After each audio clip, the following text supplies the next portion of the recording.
नमस्कार, मैं विनय शर्मा एस्ट्रोनॉम्स में आप सभी का स्वागत करता हूं। मित्रों, पिछले कुछ समय से एक चर्चा बहुत ज़्यादा चल रही है शनि के गोचर को लेके, राहु केतु के गोचर को लेके और गुरु के गोचर को लेके। तो शनि के गोचर को लेकर के लोगों के मन में कई तरह के भय व्याप्त हैं, क्योंकि वीडियोज़ ऐसे ही आ रहे हैं। हालांकि शनि हर 2.5 साल में अपनी राशि परिवर्तन करते हैं और राहु केतु 18 महीने में, गुरु 1 वर्ष में। तो इस साल ऐसा क्या हो गया कि इतनी चर्चा जोरों पे है? ऐसा क्या जिससे लोग बहुत व्यथित हैं, लोगों को बहुत मन में शंकाएं हैं? इसी चर्चा को लेकर के मैं यहाँ उपस्थित हुआ हूँ।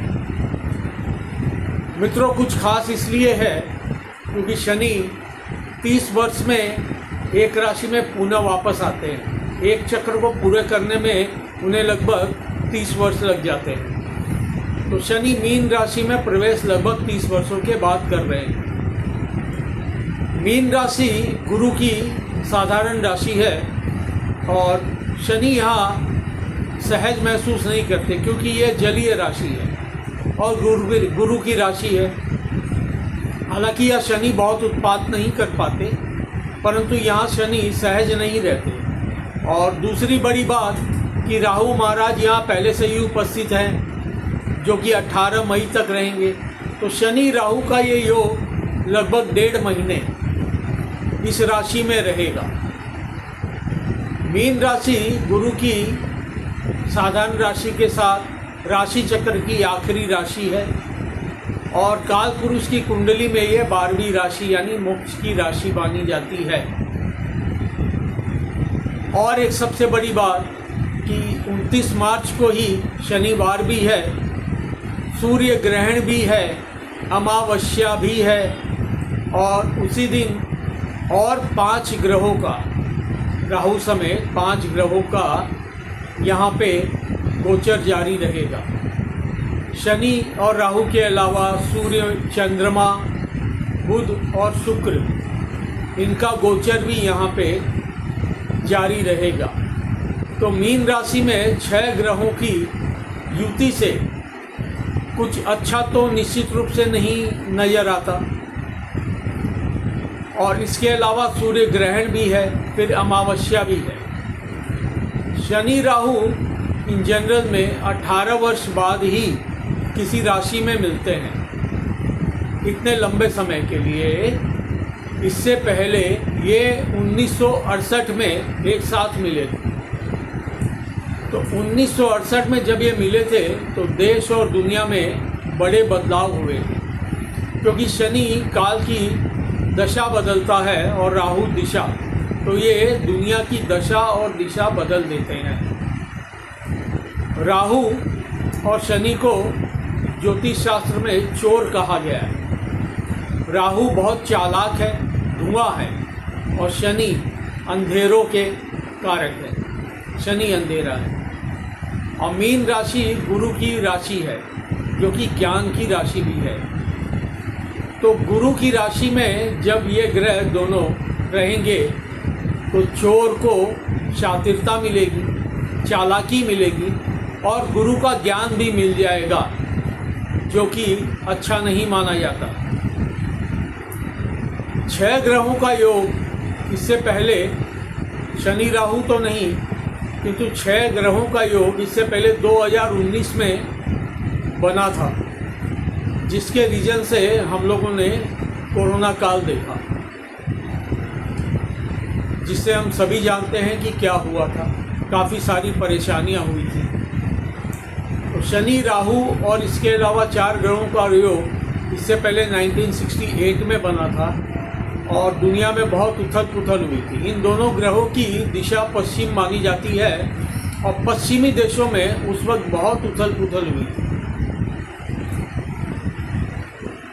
तो इसी वजह से इसकी चर्चा बहुत जोरों पे है। और जब काल की और दुनिया की दशा और दिशा दोनों ही बदलेगी तो सभी राशियों पर इसका समान रूप से प्रभाव पड़ेगा।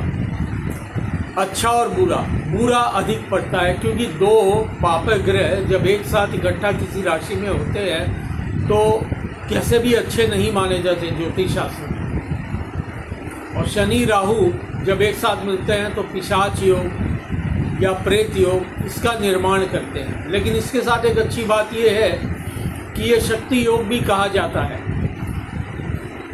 और ये अपने सरपेंट पावर को एक्टिवेट करने के लिए सबसे अच्छा समय है, क्योंकि ये चक्रों के भेदन, उथल पुथल जब होती है तो चक्रों का भेदन होता है। तो अपने सरपेंट पावर को एक्टिवेट करने के लिए, यानी जो साधना में रत है या साधना में जाना चाहते हैं, उनके लिए ये काफ़ी अच्छा समय है। 18 मई को राहु जब तक राशि परिवर्तन नहीं करते तब तक ये समस्याएं सारी देश और दुनिया में चलती रही। अब समस्या है तो वहाँ समाधान भी होना चाहिए। तो समाधान है इसके लिए कि हमारे अंदर ऐसी पावर होनी चाहिए, हिम्मत होनी चाहिए जो हम किसी समस्या से लड़ सकें। तो हिम्मत देते हैं मंगल जो है वो अप्रैल में 4 तारीख से अस्त हो जाएंगे, नीच के हो जाएंगे कर्क राशि में।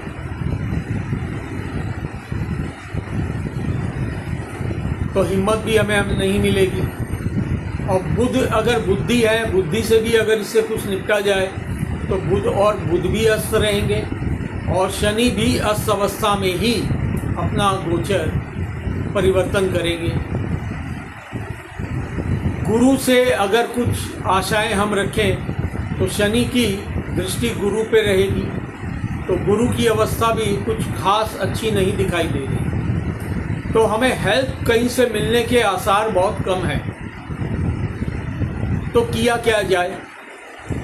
तो घबराने की बजाय और चिंतित होने की बजाय भगवान शिव की शरण में जाएं। शनि और राहु भगवान शिव के अनन्य भक्त हैं, और भगवान शिव 9 ग्रहों को कंट्रोल करते हैं, और 9 ग्रह इन्हीं के आदेश पर चलते हैं।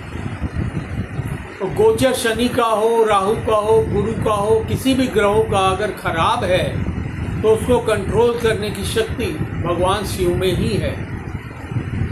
तो भगवान शिव की उपासना से इस बुरे समय को हम बहुत हद तक निकाल सकते हैं। 1.5 महीने का वक्त है, कोई बहुत ज़्यादा नहीं, किंतु बहुत क्रूशियल टाइम है। तो भगवान शिव की आराधना जरूर करें।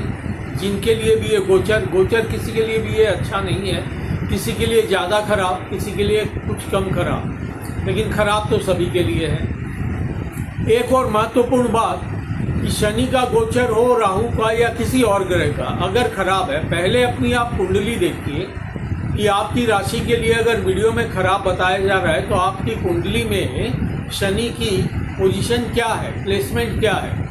अगर आपकी कुंडली में शनि काफ़ी अच्छे हुए, उच्च के हुए, मित्र राशि में हुए, स्वराशि में हुए, तो आपको बुरे प्रभाव तो तभी मिलेंगे, किंतु बहुत हद तक उससे लड़ने में आप सक्षम महसूस होंगे, कम मिले। राहु की भी वही सेम कि आपकी कुंडली में कैसी प्लेसमेंट है।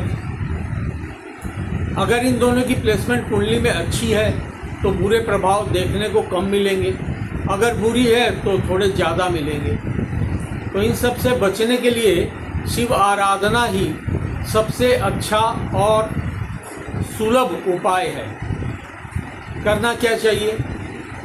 शिव जी की आपकी जैसी श्रद्धा वैसे पूजा करें। ये एक ऐसा दरबार है जो 24 घंटे उपलब्ध रहता है, इसकी कोई टाइमिंग नहीं है, और दरबारों की सबकी टाइमिंग है। शिव जी 24 घंटे अपने भक्तों के लिए उपस्थित रहते हैं।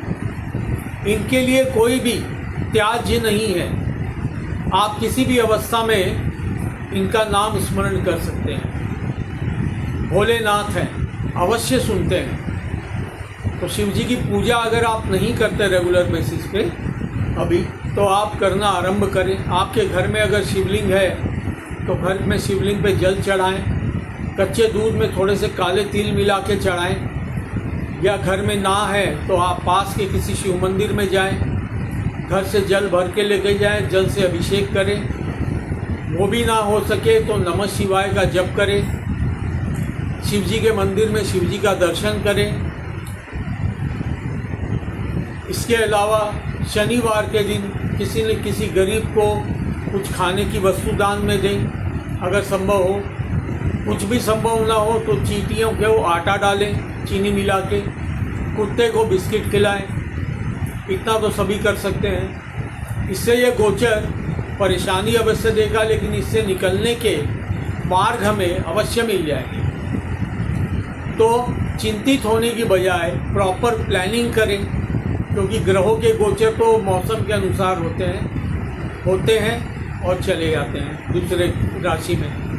तो इससे घबराने की बजाय अपने मन को शांत रखें, भगवान शिव की शरणागति लें और प्रॉपर प्लानिंग के साथ आगे बढ़े। तो ये गोचर आपको कुछ न कुछ अवश्य लाभ देके जाएगा। देखिए, कोई भी चीज़ पूरी तरह से बुरी या पूरी तरह से अच्छी तो कभी नहीं होती। तो ये गोचर भी पूरी तरह से खराब तो नहीं है, इसमें कुछ अच्छाइयाँ भी है। जैसे अगर कोई साधना में जाना चाहे तो उसके लिए समय बहुत अच्छा, रिसर्च फील्ड के लोगों के लिए ये समय बहुत अच्छा है। इसके अलावा शनि से संबंधित अगर कोई काम, वस्तु का व्यापार अगर आप करते हैं या उस कंपनी में जॉब करते हैं तो आपके लिए अच्छा। विदेश में जाने के लिए, विदेश में बसने के लिए ये समय काफ़ी अच्छा। एक्सपोर्ट इंपोर्ट करने वाले लोगों के लिए समय काफ़ी हद तक अच्छा।